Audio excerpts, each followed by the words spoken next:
Kaya yung mga Vilmanians, Diyos ko, ipagdasal nyo na maging national artist din yung idol nyo. Pero Huwag kayong matagal-tagal kiyaw na wala naman kayong katuturan. Ako, as a Vilmanian, who knows the practice of the national artist, parang after Ate Guy, baka mga directors muna ang bigyan. Makatagal pa si Ate V.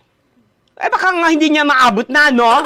Diyos ko, die. Feeling ko maabot She niya. is always a second fiddle to Nora Honor. Hello! It has been proven in the past and in the future, I think, that she will always be a second fiddle to Nora Honor. Well, opinion mo Diba? yan. Hindi ko... Always been a fan of Guy.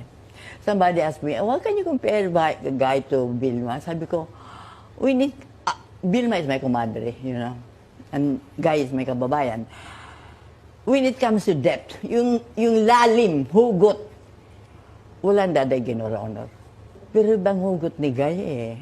I mean, she's the only one I know na kahit nakatalikod, nag-acting yung mata. Nag-acting yung kanyang shoulders. Nakatalikod siya.